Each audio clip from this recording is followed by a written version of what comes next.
Mesdames, Mesdemoiselles, Messieurs, chers internautes, vous qui nous suivez sur cine24.com, aujourd'hui dimanche 8 décembre 2019, un de nos reporters, en l'occurrence Abdoul Aziz Gueye, s'est rendu dans un hôtel de la place pour suivre les travaux du groupe Les Amis de l'école.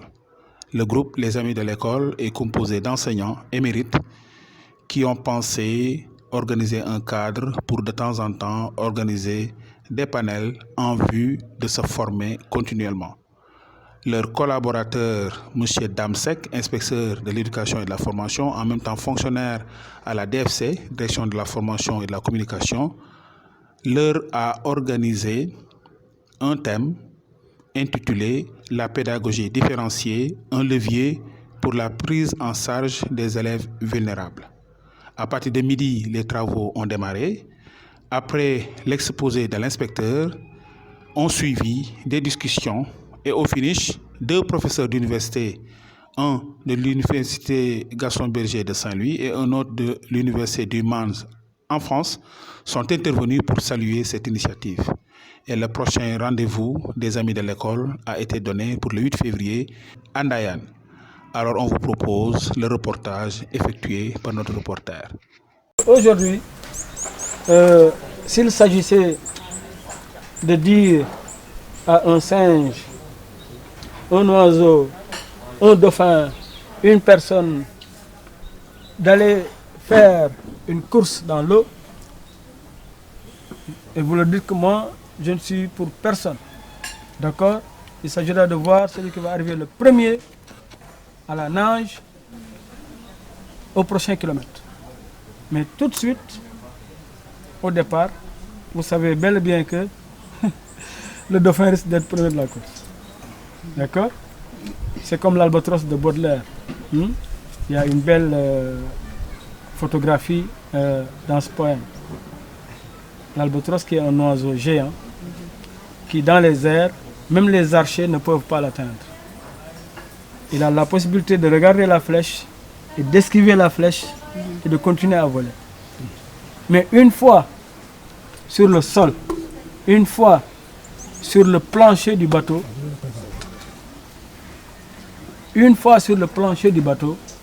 ses ailes de géant l'empêchent de marcher. Il devient veule et laid. Il devient même comique.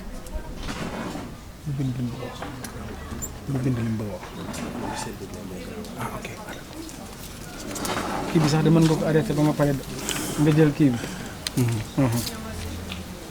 Sinon doo mën a jël lépp. Donc je pense que à ce niveau, il n'y a pas besoin de développer. On est excellent à la nage et un piètre coureur, comme l'albatros. On peut être un excellent grimpeur, comme le singe, et un mauvais nageur. Etc. Pas besoin de développer à ce niveau. Donc, nos enfants aussi sont comme ça. Chaque enfant est unique dans ses aptitudes, dans sa façon de penser et dans son processus mental par rapport à la compréhension d'un seul problème. Maintenant, il s'agira pour l'enseignant de faire l'ensemble des stratégies pour mener les élèves à un objectif commun, mais élèves, une différenciation sur le savoir et une différenciation au niveau de la prise en compte de leur spécificité. Donc, aujourd'hui, nous sommes au cœur de l'inclusion scolaire.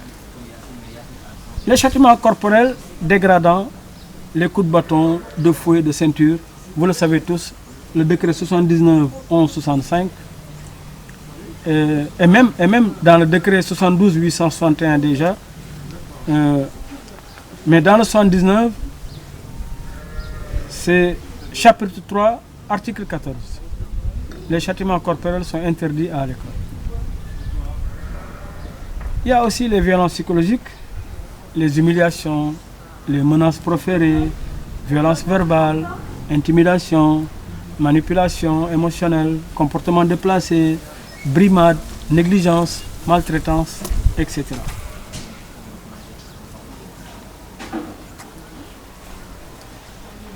Les violences sexuelles, je ne vais pas trop m'attarder. Les tentatives d'abus, etc. Je ne vais pas m'attarder sur ça. Mais par où je vais terminer cette introduction, c'est sur les normes sexuelles dominantes. Ça aussi, ça touche une certaine couche. Le rôle d'autorité de l'homme et la position de subordination de la femme doit être banni de nos écoles. Parce qu'aujourd'hui, pour faire un développement structurant, puisque c'est à la mode, les projets structurants, un projet structurant, ce n'est rien d'autre qu'un projet qui est là, qui est viable, certes, mais qui apporte une plus-value dans le temps. Tout autre projet qui est là, quelle que soit sa beauté, et qui n'apporte pas de la plus-value aux populations, n'est pas structurant. D'accord? Donc c'est des termes que les gens utilisent comme ça. Donc domination des hommes, privilège du rôle actif pour les hommes et du rôle passif pour les femmes. Même dans vos cellules d'animation pédagogique, les femmes préparent le repas alors que les hommes suivent les cours.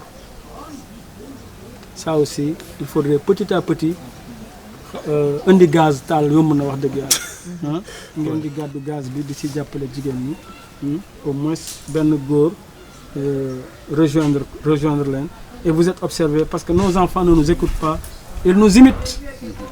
Et il y a des facteurs contextuels et structurants.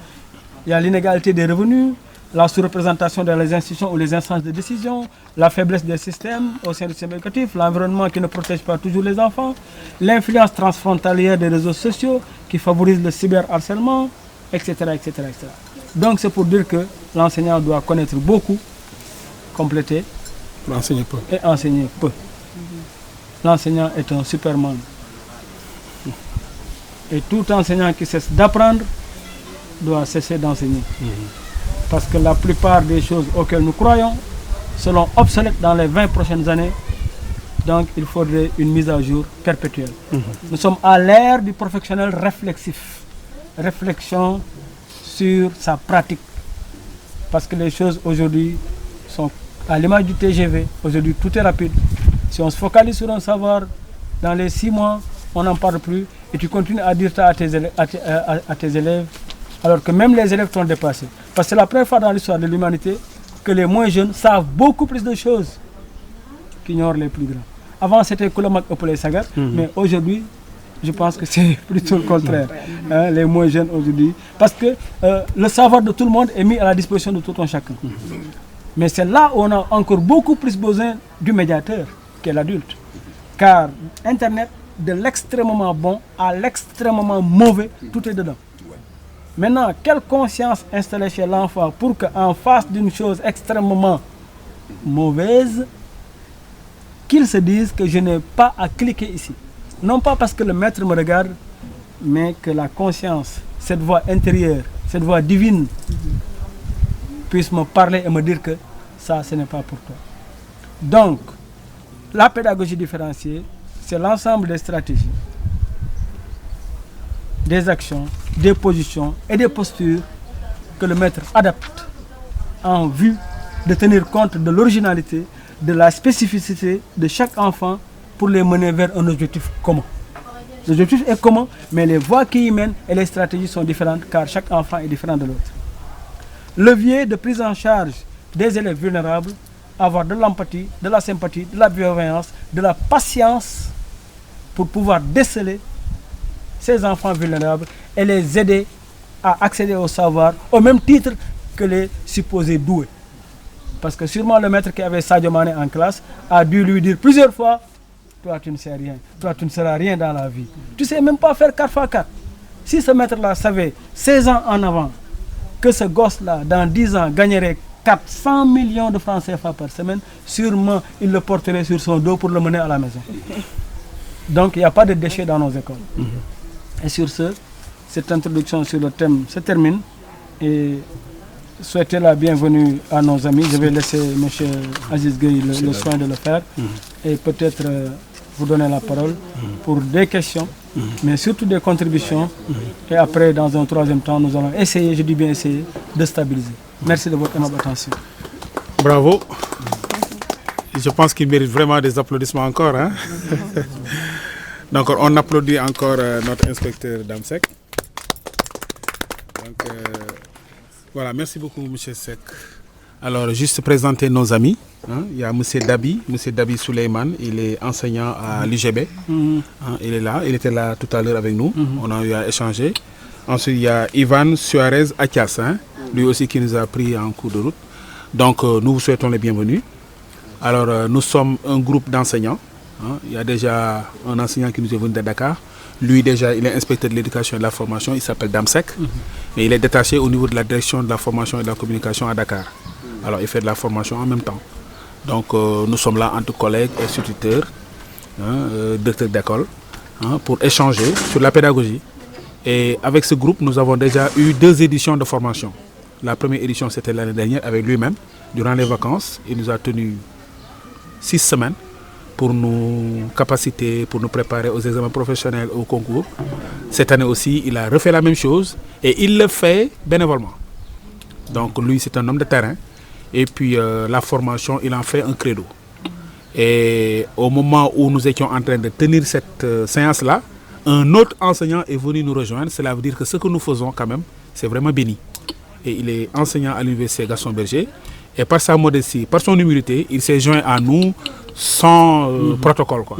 Donc, Monsieur Dabi, merci beaucoup pour cette humilité et cette modestie. Monsieur Ivan aussi, vous êtes le bienvenu. Donc, si vous avez quelques mots à placer. Monsieur Seck, si vous avez aussi quelque chose à placer, donc voilà. Monsieur Dabi, si vous avez un mot.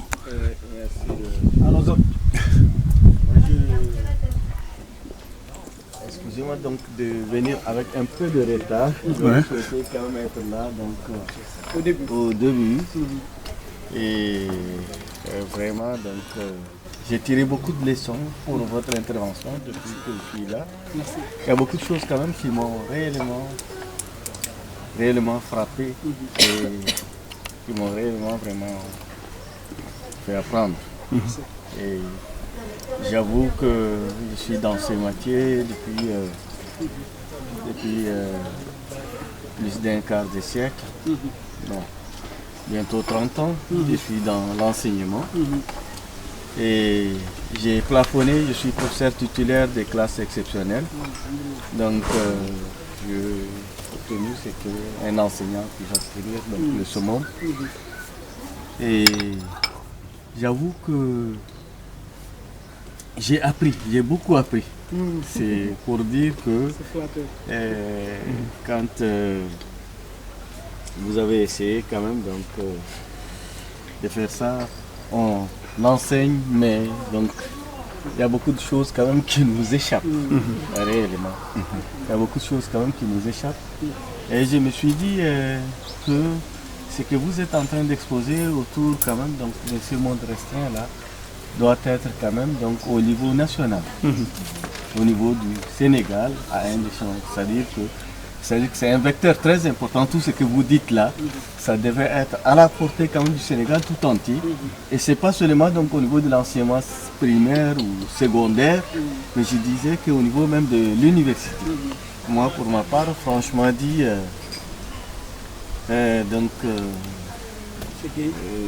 Monsieur Gueye, il m'avait invité, il m'a rendu énormément de services et j'ai vu aussi que c'est un bon pédagogue.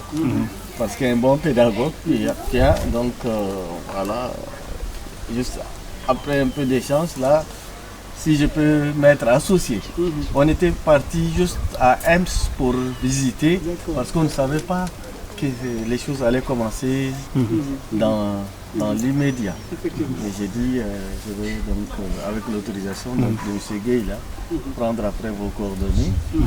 Et pour que, au niveau de l'université Gaston Berger de Saint-Louis, parce que je suis donc membre à l'assemblée de l'université, et aussi donc je suis aussi donc représentant élu au niveau de la commission scientifique et pédagogique, au niveau du conseil scientifique.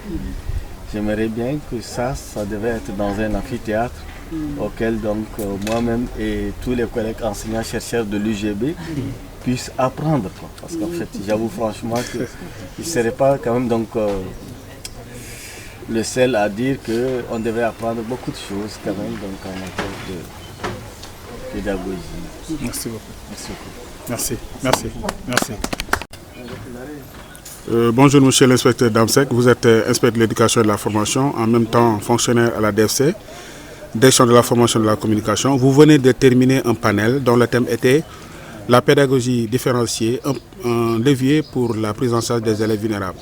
Est-ce qu'au terme de ce panel-là, vous pouvez revenir sur les temps forts de ces retrouvailles avec les collègues enseignants?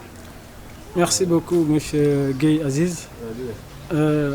Ce panel que vous avez organisé d'ailleurs avec M. Chérif Nying et tous les autres. Et saluer au passage le doyen Aliou Gueye qui nous est venu de Thiaroye, de Dakar. Je pense que les grandes lignes, d'abord c'est au niveau de la définition même de la pédagogie différenciée, essai de définition, je dirais bien. Ensuite, comment faire pour appliquer cela dans nos classes. Et c'est dans la mise en œuvre de la pédagogie différenciée que la prise en charge de la vulnérabilité va se faire. C'est-à-dire ces enfants vulnérables ou ces enfants en situation précaire, comment les intégrer dans nos enseignements apprentissages sans pour qu'ils soient frustrés, sans pour autant qu'ils se sentent à part. Je pense que nous avons discuté autour de ces thématiques et le panel a été structuré autour de ces 3 points. Et par la suite, les enseignants émérites et directeurs d'école ont répondu et ont contribué. Et j'ai beaucoup appris aussi dans cette interaction. Mais vous, en tant que professeur et acteur qui descendez régulièrement sur le terrain, est-ce que par rapport au thème et par rapport au comportement des enseignants dans les classes, vous êtes satisfait par rapport à l'avenir des enseignements apprentissages et par rapport au comportement même des enseignants par rapport à ce thème-là qui vient d'être décliné tout à l'heure?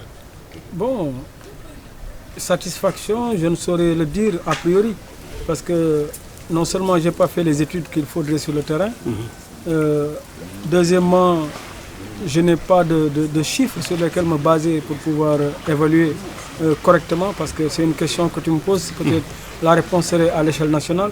Mais ce que je peux dire à partir de ma pratique de classe, parce que j'ai fait 15 ans dans les classes avant d'aller à la FASTEF, je peux dire que la pédagogie différenciée, beaucoup de nos enseignants l'appliquent, mais peut-être ils ne savaient pas qu'ils étaient en train de le faire pour la plupart.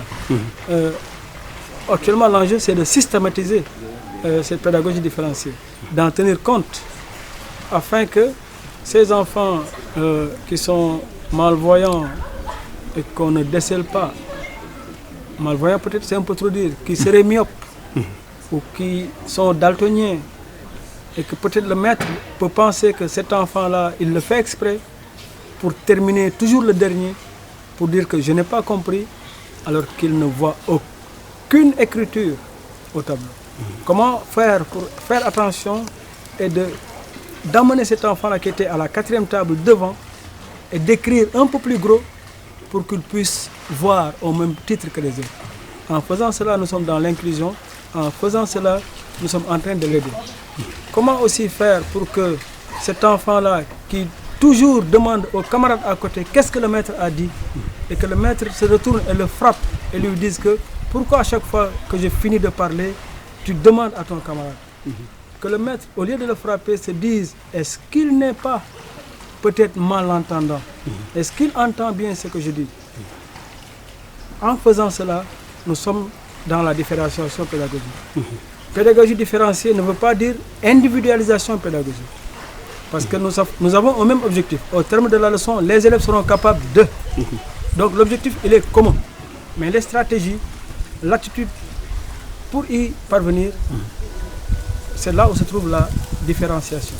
Donc j'invite les collègues instituteurs, parce que j'en suis toujours un, parce que je me réclame toujours de ce corps, à avoir de la bienveillance, à avoir de la sympathie, mais surtout à être observateur et très patient. Parce que certainement, nous ignorons beaucoup de choses par rapport aux élèves que nous avons. Merci beaucoup, monsieur l'inspecteur Damsek. Alors, avec des amis de l'école, vous venez de lancer le concept Café des amis de l'école. Et vous en êtes à votre première séance. Alors, dans l'avenir, qu'est-ce que vous envisagez de faire comme action pour que l'impact puisse profiter à l'école sénégalaise? Les actions, c'est comme ce que nous avons entamé aujourd'hui. Parce que nous n'avons pas les rênes, nous n'avons pas les pleins pouvoirs. Ce que nous pouvons faire, c'est à un niveau micro, de conscientiser les amis, parce que nous sommes un groupe d'amis.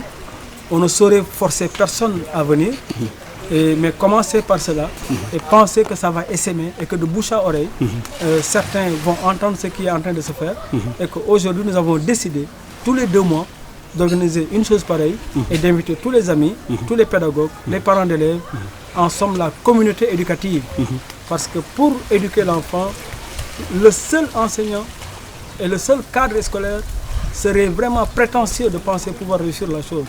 Donc, c'est toutes ces personnes, toutes ces personnalités qui sont en contact avec l'enfant qu'il faudrait mettre en synergie pour réussir cela. C'est pourquoi aujourd'hui nous avons l'insigne honneur de recevoir un professeur de l'UGB et un autre professeur de l'Université du Mans en France qui n'ont pas été invités, mais qui, étant chercheurs au vrai sens du terme, qui sont dans la recherche-action, ont vu des enseignants autour d'une table, se sont approchés et nous ont beaucoup apporté.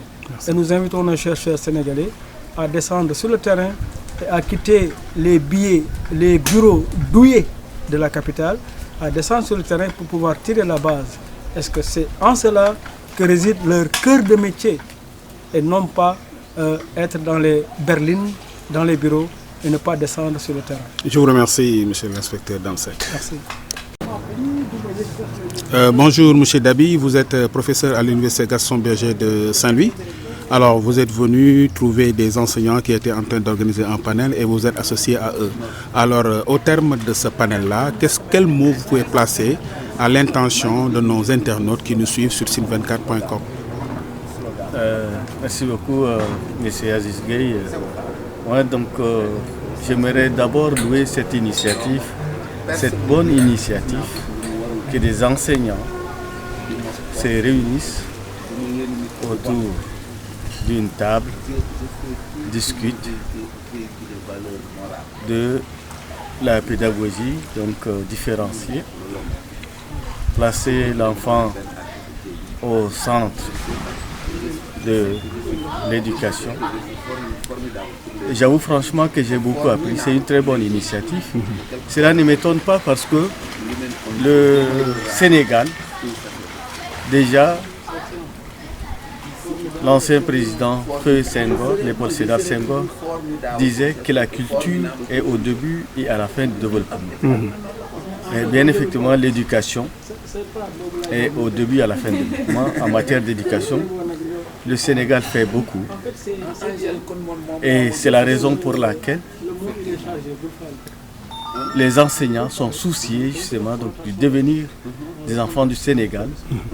Et ces enseignants se retrouvent, essaient d'échanger en toute simplicité. C'est là vraiment m'a beaucoup plu. Et je crois que c'est ce qui devait se faire justement au niveau de chaque nation africaine, où vraiment le besoin de l'éducation de l'enfant est une chose quand même primordiale.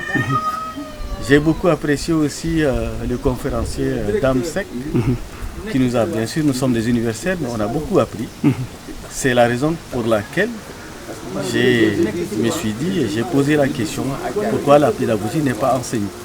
N'est-ce pas, c'est Rivarol qui disait que les méthodes sont les habitudes de l'esprit et l'économie de mémoire. Et je crois que quand on dit méthode, il faudrait justement avoir la bonne méthode. Il faut avoir de la pédagogie. Et je crois que cette pédagogie, quoi qu'on devienne universitaire, quoi qu'on ait un PhD, pour moi c'est une nécessité absolue. Je vais vous donner juste un exemple. Souvent, des sujets de mathématiques, quelquefois qui paraissaient difficiles. Quand vous essayez quand même face aux étudiants, les étudiants, on a tendance à dire qu'ils sont matures. Je ne crois pas totalement, parce qu'eux aussi ils ont un besoin. Parce que du moment où l'enseignant, l'universitaire lui-même, il a un besoin justement de se former, comment se conduire. Quand on essaie de dire que les mathématiques sont quelque chose d'hermétique, ce n'est pas accessible à tout le monde, tout de suite vous créez une barrière. Absolument. Maintenant, quand vous essayez d'aborder le problème avec plus de simplicité, quand vous essayez de mettre quand même les enfants à l'aise pour dire que les mathématiques c'est quelque chose d'accessible, c'est quelque chose qui est à la portée de tout le monde. Ce n'est pas plus difficile que l'histoire, ce n'est pas plus difficile que le droit, ce n'est pas plus difficile que l'économie. Vous essayez quand même d'aborder la façon la plus naturelle, de façon à le mettre à l'aise. Je crois que vous créez quand même un contact qui lui fera mieux assimiler ce que vous le dites. Je vous remercie, M. David. Alors, M. Ivan, vous aussi, vous êtes professeur à l'Université du Mans en France. et vous êtes venu vous associer au groupe Les Amis de l'école pour suivre ce panel-là animé par M. Damsek. Alors vos impressions? J'ai été très agréablement surpris. Effectivement, c'est une excellente chose qu'un groupe comme celui-ci se réunisse de temps en temps. Et d'autant plus, effectivement, d'y intégrer des universitaires, parce que c'est vrai que la pédagogie est réellement le parent pauvre de l'université. Nous-mêmes, enfin, on a été, bon, je parle pour moi, mais je pense que c'est la même chose pour le professeur Dabi et pour beaucoup d'universitaires qui sommes recrutés sur uniquement de la recherche, tout en dépréciant la pédagogie au plus haut point au final. Et je trouve qu'il est très très important effectivement de renverser les rôles. C'est pas l'enseignant qui sait tout et l'apprenant qui doit apprendre comme un vase clos, mais les choses sont beaucoup plus complexes que ça. Et effectivement,